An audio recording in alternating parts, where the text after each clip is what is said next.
자, 반란이 겁난 김정은 대규모 검열에 착수했습니다. 이거 뭐 하루 이틀의 검열이 아니고 아주 초장기 검열을 하는데요. 이거 북한 혁명의 도화선이 되나? 프랑스 혁명처럼? 자스민 혁명처럼? 저는 그렇게 지금 생각이 드는데요. 지금부터 알려드리도록 하겠습니다. 자, 북한이 지난해 대중국 무역 적자를 사상 최대를 기록했다라는 보도가 나왔어요. 자유아시아 방송. 미 하원에서 운영하는 방송국이죠. 여기에서 지금 보도를 합니다. 한국무역협회가 지난 19일 발간한 중국과 북한 무역 동향 분석 보고서에 따르면 북한의 2019년 대중국 무역 적자는 전년 대비 약 17% 증가한 23억 7천만 달러에 달해서 사상 최대 규모를 기록했다. 강도 높은 대북 제재가 지속되었음에도 불구하고 지난해 중국과의 교역량은 전년 대비 16% 증가해서 28억 500만 달러에 달했다. 북한의 대중교역이 증가한 것은 제재를 피하기 위해 외화벌이 수단으로 임가공 자재 수입이 증가했기 때문이며 이러한 임가공품들은 비공식 경로를 통해 수출을 지속하고 있다. 라고 3월 19일 자유아시아방송 미 하원이 운영하는 그런 매체입니다. 여기에서 보도를 했는데, 자, 작년 한 해, 지금 2019년이죠. 2019년 한 해 북한이 중국으로부터 수입을 한 게 무려 23억 7천만 달러. 그러니까 한 2조 8천억 원 정도 어치를 수입을 무역 적자를 기록했다는 거예요. 그래서 2조 8천억 원 정도의 무역 적자. 자, 그러면은 북한이 도대체 이렇게 많은 수입을 해서 어디 썼냐? 물론 상당수는 여기 이제 밀수 이런 건 카운트가 안 된 겁니다. 정식 교역을 한 거예요. 자, 그런데 어디 썼냐? 주로 임가공품, 원자재를 샀다 이겁니다. 그러면 이제 우리 한국처럼 가공무역을 해서 원자재를 사와서 우리가 원래 그런 나라였지 않습니까? 가공을 해가지고 제품을 만들어서 되파는 이제 이런 했다는 것이죠. 그래서 2조 8천억 원치의 원자재를 사왔으면 물론 뭐 이게 전부 다 그 원자재는 아니겠습니다만은 어쨌든 그걸 가지고 이제 전부 다 조금 더 나은 뭔가 완제품을 만들어서 부가가치를 창출해서 뭔가 되파는 이제 이런 무역을 했다라는 것인데, 그러면은 이런 무역을 하는 데 있어서는 당연히 여기에서 누군가는 소득을 올리게 됩니다. 소득을. 그러면은 수입을 해오는 사람이 있을 것이고, 수익을 해와서 중간 마진을 챙기고 넘겨주는 사람이 있을 것이고, 그렇게 해서 수입업자 소득자가 생기겠죠. 그러면 이것을 자재를 받아가서 생산자가 있을 것이고, 그 생산한 물건을 판매하는 판매자가 있을 것이고, 이렇게 해서 또 소득을 올리는 사람이 있을 겁니다. 이렇게 해서 북한에 부자들이 많이 생기고 있는 겁니다. 마치 우리가 1960년대, 70년대 막 부자들이 막 생기기 시작했지 않습니까? 그런 것처럼요. 그래서 사회주의 강성대국에 존재하는 군부와 돈주의 커넥션입니다. 북한이 지금 이제 그런 지금 새로운 어떤 형태의 무역 형태, 제조업 형태, 부동산 형태 이런 것들로 인해서 새로운 부자들이 생기고 있는데, 이런 사람들을 돈주라고 합니다. 돈주. 돈을 많이 가지고 있다 해서 돈주예요. 자, 자유아시아 방송이 탈북민을 인터뷰를 한 것을 이제 또 역시 방송을 했는데 한번 보시겠습니다. 북한에는 돈주라 불리는 신흥 부유 세력이 있다. 이들은 남에게 돈을 빌려주거나 부동산에 투자해서 돈을 버는 북한판 자본가 계급이다. 이들이 유통과 부동산, 금융, 고용시장을 주도하고 있다. 돈주들은 노동당과 내각, 군부와 먹이사슬 관계를 유지하고 있다. 관료와 군관은 한 달 월급을 많아야 10,000원 받는데 이 돈으로는 장마당에서 쌀 2kg 밖에 못 산다. 생계를 위해 돈주들에게 뇌물을 받을 수밖에 없는 구조다. 라는 거예요. 자, 관료, 군관은 돈이 없어요. 돈이 없는데 권력을 가지고 있습니다. 그런데 돈주들은 권력이 없는데 돈을 가지고 있습니다. 자, 그러면 서로 간에 부족한 것을 서로가 채우게 되죠. 이게 이제 돈과 권력의 유착관계입니다. 자, 그런데 이 돈주들이 지금 북한에서 어떤 일들을 하고 있냐. 여기 보시면 유통, 그러니까 중국으로부터 밀수를 하든지 정식 수입을 하든지 해서 뭔가를 이렇게 판매하는 유통업, 이거 이제 돈주들이 하는 것이죠. 그리고 부동산, 이건 뭐냐. 평양에 또는 지역에 아파트를 짓는데 이게 정부에서 그냥 무작정 짓는 게 아니고 전부 돈이 없지 않습니까? 돈주들을 들여와가지고 그 돈주와 함께 동업을 하는 체제예요. 마치 우리나라로 치면 BTL 사업처럼. 그렇게 해서 이제 돈주들은 정부와 이익을 나눠먹기로 하고 건물을 짓고 분양을 하고 세를 받고 이런 식으로 해서 돈주들이 부동산 사업, 건설업 이런 것까지 하는 것이죠.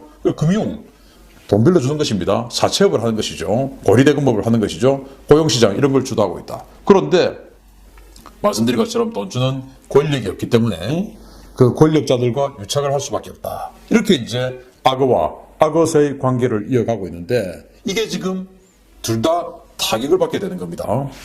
자, 곳곳에서 줄줄 새는 북한의 외화벌이 사업구조. 그러니까 이 돈주들은 북한과 중국의 무역을 주도하기도 하고, 뇌물을 이제 관료나 군인들에게 뇌물을 주죠. 그리고 관료나 군인은 특혜를 줍니다. 이렇게 해서 이제 해와요. 제가 여러분들 제가 군대 생활 어디에서 했는지 굉장히 궁금하신 분들 많은데 저는 의무경찰을 했습니다. 의무경찰. 아니 의무경찰인데 무슨 군사 전문가야? 아니 그 군대 갔다 오신 분들 가면 육군 갔다 오신 분들은 군사 전문가입니까? 아무 관계가 없어요. 제가 이제 군대 가던 시절에는 데모를 워낙 많이 하던 시절이었기 때문에 그냥 의무경찰은 손들면 바로 그 달에 바로 그냥 입대가 되는 상황이었어요. 근데 육군은 워낙 많아가지고 한 학기를 쉬어야 갈 수 있었기 때문에 저 군대 빨리 가려고 의무경찰을 갔었는데 그때 제가 경찰서에 가보니까 당시 경찰관 연봉이 600만 원이 채 안 됐습니다. 600만 원. 1990년도 이럴 때 600만 원이 안 됐어요. 자, 그런데 당시 저희들이 대학교 1학년, 2학년이던 1987년, 88년 이런 무렵에 우리 젊은이들의 최대 화두는 뭐였냐? 참 부끄럽지만은, 야, 군대 면제 어떻게 안 받냐? 이제 이런 거였어요. 예. 군대 너무 무섭고 가기 싫으니까. 그래서 친구들끼리 그런 이야기 하면, 야, 뭐 백 없냐? 이제 서로 이렇게 되는 것이죠. 저처럼 이제 백 없는 사람 군대 가는 것이고. 그때 야, 백 있으면 군대 안 간다. 면제 받는다. 누구 군인, 누구 아는 사람, 장군 아는 사람 있대. 이렇게 해서 군대 면제 받았다 하더라. 라는 전설들 많이 들어봤지 않습니까? 그래서 당시 이제 노태우 대통령 때, 제가 군대 가고 나서인데 그 병력 비리 때려잡는 그 대대적인 일들을 했었죠. 그래서 그때 군 면제 받으려고 하면은 평균 그 면제 비용이 병무청에 갖다 바치는 면제 비용이 800만 원이다. 라는 그런 설들이 있었어요. 제가 선명히 기억합니다. 왜냐? 그냥 우리 대학교 1학년, 대학교 2학년들이 모이면 그 이야기를 했기 때문에. 그래서 당시 공무원 월급보다 많았던 겁니다. 그러면 지금으로 치면 물가가 어쨌든 공무원 월급 1년 연봉이 그때 600만 원 정도밖에 안 했으니까 800만 원을 줘야 면제받으면 지금으로 치면 한 5천만 원 정도 줘야 되는 것이죠. 그런데 지금 돈 주고 면제받는 사람 있습니까? 없죠. 그때 경찰서에 있을 때 경찰관들 밖에 나가서 돈을 벌었습니다. 그리고 정말 참 부끄러운 일이지만은 뭔가 잘못을 하고 경찰서에 온 사람들 상대로도 돈을 벌었어요. 왜냐? 자기 월급으로 생활이 안 되니까. 그러나 우리 사회가 점점 밝아지면서 예전에 스티커 끊으면 10,000원 주고 5,000원 거스름 돈 받고 이랬지 않습니까? 차 운전하고 고속도로 꺾어지면 딱 스피드건 들고 교통경찰대 있고 잡으면 면허증 내라 그러면 밑에 10,000원짜리 주면 거스름 돈 5,000원 내주고 그랬지 않습니까? 지금 그런 사람 있습니까? 경찰관들 그런 경찰관 아무도 없죠. 그런데 그때는 그랬습니다. 왜냐? 경찰 월급 받아서 못 사니까. 그런데 우리는 이제는 다 없어졌죠. 그런데 없어지는데 경찰관들 그리고 공무원들이 불만이 없어요. 왜 없냐? 월급을 이제 살 만큼 주니까. 우리 어릴 때 그 학교의 선생님들한테 촌지라고 하는 정말 말도 안 되는 이름 갖다 붙여가 돈봉도 갖다 바치는 거. 그러면 반장 시켜주고 전교회장 시켜주고 이랬다라는 전설들 많지 않습니까? 지금 선생님들이 촌지 받습니까? 절대로 안 받죠. 안 받아도 불만이 없어요. 왜냐? 월급을 그만큼 주니까. 그런데 북한은 월급을 주지 않으면서 월급은 쌀 2kg 밖에 살 수 없는 월급을 밖에 안 주면서 그 부패의 고리를 끊는 거예요. 그러면은 그 공무원들이 어떻게 되겠습니까? 권력자들이 불만이 엄청나게 쌓게 되죠. 아니, 살 만큼 주고 돈을 받지 말라고 그래야지. 지금 쌀 2kg 밖에 못 사는 이 돈을 주고는 어떻게 나보고 돈을 받지 말라는 거야. 그리고 이만큼 이미 돈을 받고 부유하게 됐는데 그걸 끊어버리면 불만이 쌓이죠. 그러면서 월급을 그만큼 주면 괜찮은데 안 주죠. 이제 이런 엄청난 고리가 생기는 거예요. 그리고 자본가들도 마찬가지입니다. 지금 이렇게 해서 벌고 왔는데 이걸 지금 때려잡는다? 그리고는 단속을 해가지고 그런 비리 혐의자들이 재산을 몰수한다? 아니, 자기들이 하고 지금 이때까지 짝짝꿍을 해왔는데 내 돈을 다 뺏어간다? 참을 수가 없는 것이죠. 그래서 지금 북한은 권력자, 자본가들의 완전히 양쪽에서 불만이 팽배해지는 그런 상황인 겁니다. 이해되시죠? 그 시절 다 겪어왔지 않습니까? 그런데 요즘의 우리 공무원들 정말 뭐 깨끗하죠. 자, 제재로 말라간 통치자금. 그래서 김정은은 다급한 부패와의 전쟁을 하는 겁니다. 부패와의 전쟁은 정말 나라다운 나라를 만들어야 되겠다 라는 마음에서 해야 되는데, 돈이 없으니까 그 돈을 메우기 위해서 부패와의 전쟁을 하니까 이게 이제 지금 문제가 생기는 겁니다. 2월 29일 동아일보가 보도한 건데요. 김정은이 노동당 정치국 확대 회의에서 방역과 관련한 강도 높은 조치를 주문하고 고위 간부를 해임하는 등 강도 높은 기강 잡기에 나섰다. 김정은은 대북 제재가 장기화되고 경제난이 심각한 상황에서 리더십이 흔들리자 기강을 바로 세우기 위해 칼을 빼들었다. 김정은은 리만건 조직 지도부장 등 고위 간부들의 비당적 행위와 특세, 특권, 관료주의, 부정부패 행위를 저질렀다며 처벌했는데, 고위 간부들에 대한 본보기식 처벌은 김정은이 내부 균열 조짐에 통치상 타격을 가할 필요가 있다고 판단한 것이다. 그래서 지금 니들 흔들리고 있는데, 내가 이만건 같은 사람, 넘버 2, 검찰, 경찰, 국정원, 이런 사법, 권력기관까지 전부 다 통제하고 이 북조선에 있는 모든 인사권까지 가지고 있고 사법권까지 가지고 있는 이 조직 지도부장, 이 조직 지도부장까지도 모가지 날려. 근데 니들 내가 못 날릴 것 같아? 조심해 라는 경고를 이만건의 제거를 통해서 날린 겁니다. 그런데 제가 거듭 말씀드리지만 살 만큼 살게 해주고 경고를 해야죠. 근데 그게 안 되고 있다는 겁니다. 완전히 명분은 좋은데 바탕이 틀리다는 겁니다. 그래서 말단까지 이잡듯이 잡는 김정은, 고조되는 군부와 돈주들이 불만입니다. 북한 당국이 비루스 사태의 와중에도 양강도를 중심으로 한 전 지역에서 군부 산하 외화벌이 무역회사 간부들을 부정부패 실태를 집중 검열 중이다. 지난 2월부터 군 총정치국 검열 상원들이 양강도 해상에 들어와 감염 확산 방지라는 명분으로 관련 건물과 인원을 모두 차단하고 격리하고 무역회사 간부들의 부정부패와 비리 행위를 이잡듯이 뒤지고 있다. 이번 검열은 최고 존업이 당 정치국 확대 회의에서 작금의 당 간부들의 권력 비리와 부정부패를 신랄하게 비판한 이후에 시작된 것인데, 양강도가 표적이 된 것은 이곳이 중국과의 무역을 통해서 외화를 벌어온 후방총국 산하 무역회사들이 많기 때문이다 라고 또 자유아시아 방송이 보도를 했죠. 자, 그러면은 이런 식으로 완전히 지금 국경지역에서 자강도, 양강도, 평안북도, 함경북도 이런 데는 중국하고 무역을 하는 이 무역업체들이 많아요. 이런 지역을 이잡듯이 뒤지면서 그들이 축적해왔던 부 이런 거를 비리라는 명목으로 뺏어가고 있는 것입니다. 이거 지금 굉장히 불만이 이제 폭발하기 직전의 상황으로 지금 임계점으로 가고 있는 상황입니다.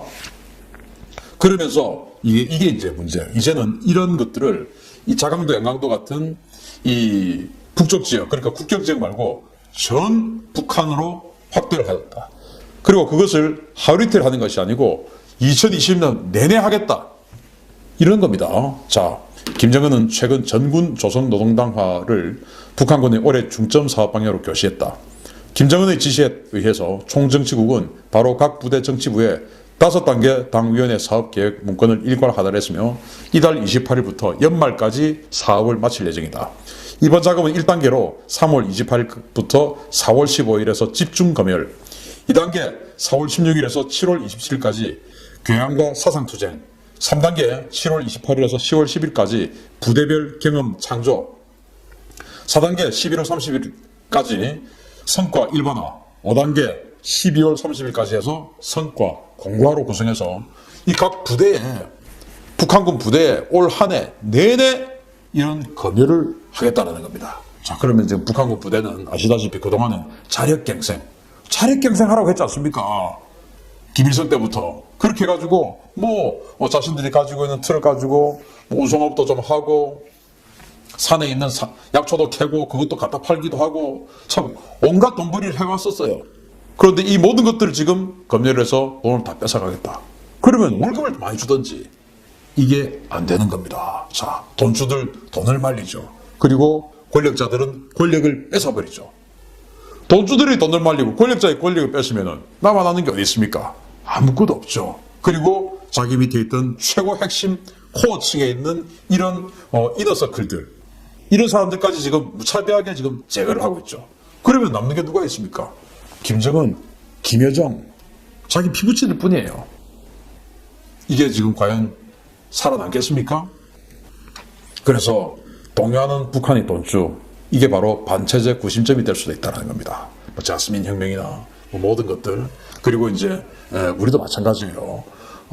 모든 시위, 혁명 뭐 이런 것들에는 뒤에 자본이 없으면 될 수가 없습니다. 뭐 우리나라 뭐 촛불혁명 매일 나와서 지난번에 여러분들 보셨지 않습니까? 저는 지금도 입문이에요. 그분들이 매일 나와서 그렇게 들고 있던 촛불들, 그 피켓들, 그 도대체 어디서 나왔을까?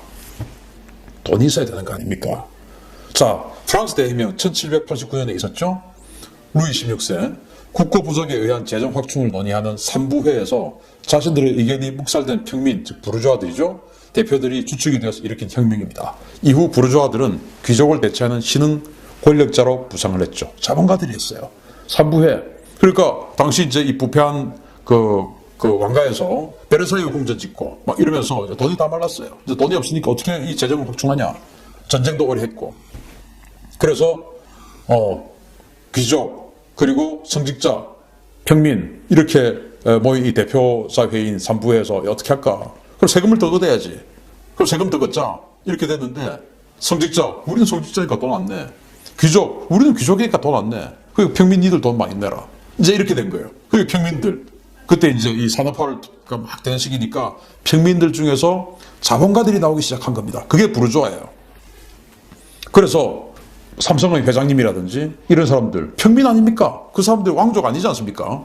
이 자본가가 된 거예요. 이제 프랑스도 이제 그런 사람들이 이제 막 나온 겁니다. 부르주아. 이 사람들이 아니 지네들은 귀족 그리고 성직자라고 세금 못 낸다 그러고 돈은 이렇게 많이 부족하다면서 우리 보고 돈 다 내라 그러네? 이렇게 살 수 있냐? 해가지고 이제 이 평민들 신흥 자본가들이 내가 돈 될 테니까 우리 한번 하자 해가지고 일으킨 게 프랑스 대혁명이에요. 그래서 이 기로틴 잘리고 이렇게 된 겁니다. 지금 북한의 평민이라고 할 수 있는 신흥 자본가들, 부르주아죠. 돈주들. 이들이 이제 불만을 갖게 됩니다. 왜? 자기 돈을 뺏기게 되니까. 돈을 더 벌 수 없으니까. 돈을 빌려줬는데, 금융가들은 돈을 빌려줬는데 돈을 받을 수가 없어요. 그리고 임가공하는 무역업자들은 돈을 지금 자재를 사와야 되는데 그게 막혔어요. 또 이 아파트로 지어서 파는 사람들은 아파트를 지어야 되는데 지을 수가 없어요. 불만이 생기죠. 근데 그걸 또 뺏어가요. 그리고 어제까지 내 돈을 받아먹었던데 나를 또 신고해요. 참을 수가 없죠. 그리고 그런 또 권력자들, 지방에 있는 권력자들, 이 사람들이 월급도 없는데 또 뺏어가요. 돈 받아먹은 거 또 밝혀내가지고 나를 또 잡아가요. 옆에 놈이 잡혀가는 거 보니까 내가 또 겁이 나요. 나도 잡혀갈 것 같아. 이게 나만 할 수 있겠습니까? 곧 무너진다. 라는 그런 겁니다. 그래서 뭐 30년 전부터 북한 무너진다. 그때하고는 지금이 양상이 다르다는 겁니다. 그래서 이렇게 내우 외환에 시달리는 김정은 이제 몰락이 멀지 않았습니다. 왜냐? 지금은 완전히 이 트럼프 대통령이 강력한 의지로 물론 뭐 중국하고 러시아가 뒤로 자꾸 이렇게 불법 환적하고 하지만 어쨌든 그렇게 한다 하더라도 전체적으로는 쪼고 있기 때문에 이제 체력과 맷집이 점점 줄어드는 것이죠. 김정은이 루이 16세가 했던 것처럼 베르사유 궁전 짓고 지금 원산에 그 엄청난 리조트 짓고 리조트를 지었으면 손님이 들어와야 되는데 손님은 못 들어오고 근데 그 리조트 지은 돈은 어딨냐? 이제 통치자금 다 썼고 그러면 돈을 또 끌고 와야 되는데 끌고 오려고 하니까 돈주들이 즉 신흥 자본가들 부르주아들이 열받고 프랑스 혁명 일어나는 것이죠. 북한 이제 멀지 않았다. 라는 소식을 이 RFA의 보도를 통해서 제가 분석해 봤습니다. 기대합니다. 마치겠습니다.